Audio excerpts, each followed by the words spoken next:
we are witnessing the erosion of the principles that underpin the peaceful conduct of relations amongst nations with respect to law and order and the development of our societies. Multilateralism is under threat. The rise of impunity, unilateralism, conflict and war highlights the urgent need for the reform of the United Nations Security Council and other global institutions. The Global South needs to lead efforts to achieve an international system that is fair, is inclusive, and a system that in the end reflects what will advance the interests of people around the world. We commend your work as chair of ECOWAS to promote dialogue, mediation, and conflict resolution in the pursuit of peace. We applaud Nigeria's unwavering support to regional and continental unity. Our regional body, the Southern African Development Community, SADC, has been working to address challenges in our own neighborhood. We are seized with situations in the Eastern DRC and the post-elections developments in Mozambique. There is agreement that these challenges will be resolved through peaceful means. We are witnessing progress in the consolidation of democracy on our continent. This year alone, 19 major elections would have taken place in African countries. That in itself represents tremendous progress. It is important that regional and African Union instruments underpinning elections and governance are promoted and strengthened. South Africa has just assumed, as you well know, Your Excellency, the presidency of the G20. It will be the very first time that G20 members, leaders, will be holding their summit for the first time on African soil. We will place Africa's development, as well as the challenges facing countries of the Global South, firmly on the agenda of the G20. We will seek to galvanize support for the AU's Agenda 2063 as we pursue an inclusive global agenda as well. For South Africa, it is our view that in shaping global discourse, programs should be tailored to ensure that in our societies no one is left behind. The challenge of inequality, of poverty, and unemployment also needs to be addressed frontally. Our premier continental organization, the African Union, will be having a change of leadership in its commission. As we approach the elections of the chairperson, the deputy chairperson, and commissioners at our summit early in the new year, we should emphasize the need for cohesion, unity, as well as a sense of purpose. The commission to rededicate itself to addressing the development needs of our people as reflected in our continental programs must be reinvigorated. Once again, Mr. President, we are pleased and indeed very, very honored to have you here in our country at the southernmost tip of our beloved African continent, for you and I to co-chair the session of the Binational Commission. We look forward to receiving the reports from our ministers as our countries continue to strengthen cooperation. Our strong foundations of mutual respect, of trust, as well as collaboration must continue to endure. Together, we must work to position our continent as the continent of the future and to realize the vision that was crafted by our forebears, that of a free, independent, stable, and peaceful Africa. This is what we need to continue committing ourselves to, so that we achieve the dream that the founding fathers of the African Union had in mind when they formed the OAU, which is now the African Union. Your Excellency, I thank you for being here. For us as South Africa, it is a real joy to have you and your delegation from Nigeria here in Cape Town today. Thank you very much for coming.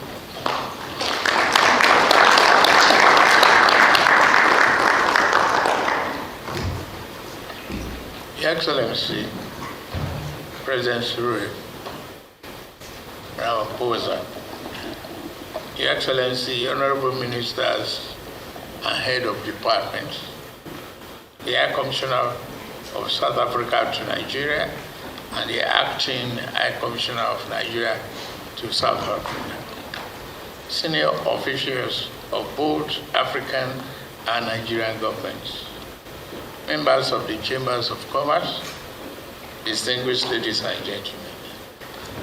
I bring to you a fraternal greetings from the people and government of Federal Republic of Nigeria.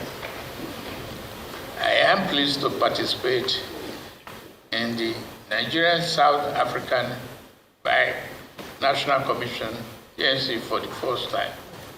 May this edition of BNC be both productive and resourceful and historic. My love for this event is born of the storied and proud history of Nigeria, South African relationship, which has since been very strong since the end of apartheid and the birth of true democracy in this great country.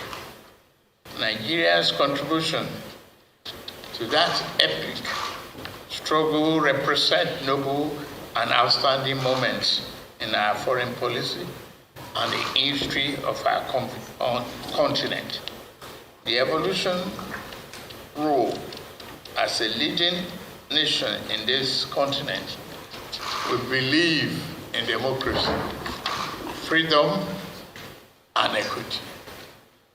You have achieved this as our sister country. You deserve the freedom and justice, not the discrimination and suppression to which that terrible subject had been.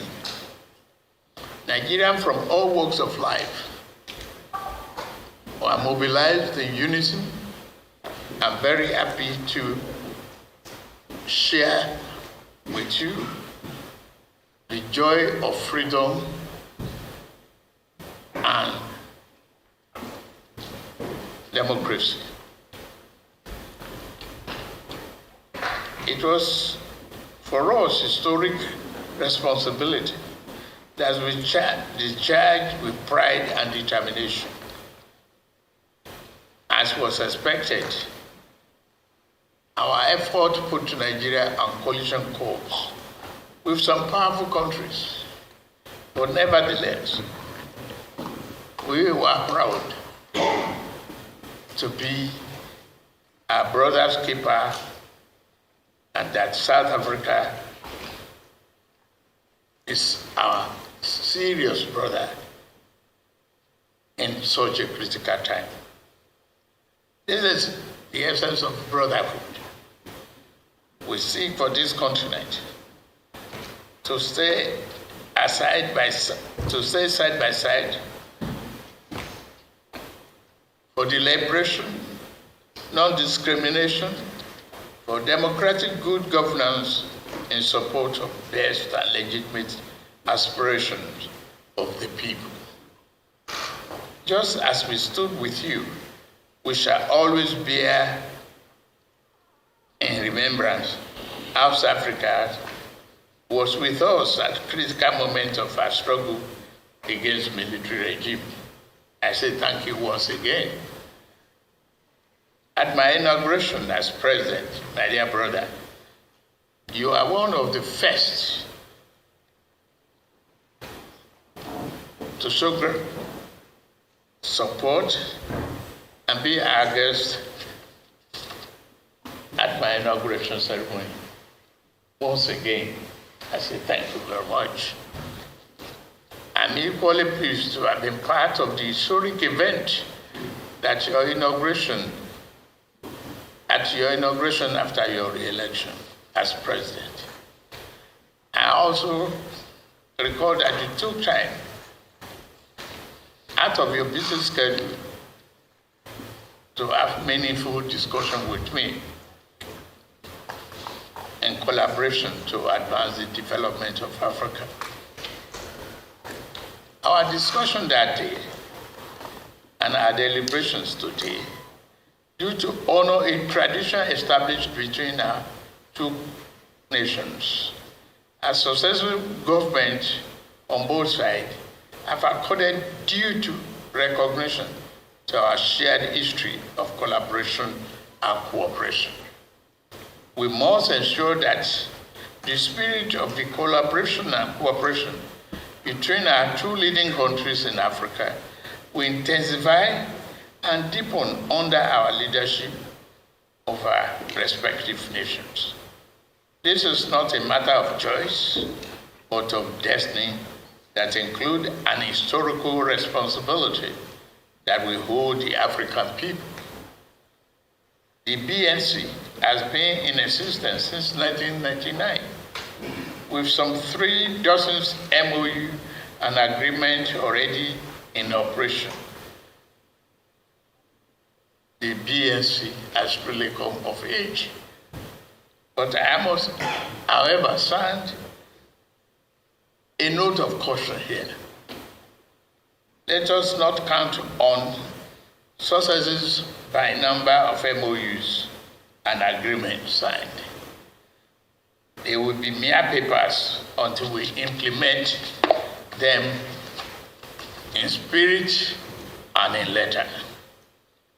The job of our senior officials will only achieve the desired goal if we did very well in implementation. I'm pleased to know that this framework has achieved a lot. My desire is that we will accelerate the aspect that relates to youth development. Beyond natural resources, our most precious resource is the large and youthful population that exists in both our countries. These young people represent the future. They are the demography that must be tended, invested in, and have their skill and potential harvested for development and the goals of the continent. My administration built an inclusive government in which young people are now in charge of some of the key sectors of the economy. Believing the future for them must start now. Let us connect Nigerian youth and the South African youth and leverage their potential for development. Many South African companies such as MTN, MultiChoice, have found their way into Nigerian market, while Dangote, Access Bank, and others financial institutions have also entered the South African market. But that's not enough. I cannot pretend that all this gone perfectly well. I ever believe we can identify the gaps and challenges, including persistent irritation in relations, and deal with them appropriately. To me, this is the real essence of BNC. Together, we can act as engines of economic integration, development in our perspective, sub-regions, as well as on the continent. We also have a strong role to play in the successful implementation of the free trade areas. The continent looks up to us, and we cannot afford to fail them. We need to leverage the potential of the partnership to strengthen economic, political, business, and other areas of political collaboration. Our success will change the negative narrative of seeing Africa as a continent marred by poverty, conflict, without leaders to offer the kind of transformation, reform the continent deserves. You and I will not let that go away. As the adage goes, the glory of the eagle does not please the kite. Let us remain mindful of the overt and covert hostilities that the success of our partnership will attract. If we are vigilant, committed, and persistent, we will surely soar like the eagles over the reach of predators. So we must remain strongly united on purpose. Mr. President, one thing I would like this edition of the BSC to explore is the possible need to establish an anti-illegal mining group in the African nations. Our natural resources are supposed to be mined for betterment of our people. However, this seems to be frightening to a concerted effort flowing in the opposite direction. Throughout Africa, illegal mining is not only robbing our nations of precious income, which could foster development. Sponsored by powerful outside forces, such mining is fomenting strife, servitude, poverty, environmental degradation, and undermining the reach of legitimacy in governance. We cannot allow this inland piracy to become a scourge to our good and healthy design for our people. South Africa and Nigeria should and must take the lead to placing this issue before the global community and resolving it for the good of African continent and its people. Nigeria would like to join South Africa and the African Union in the G20. Congratulations, my friend. You are now the president of G20 group of nations. As South Africa assumes the presidency, we urge that the position be leveraged for the development of our continent. This high-level strategic partnership between South Africa and us must become a model of leadership and shared vision that will inspire and take our people into a brighter and greater future of prosperity and development in Africa. That is what we want. That's what we are here to pledge. I thank you for listening.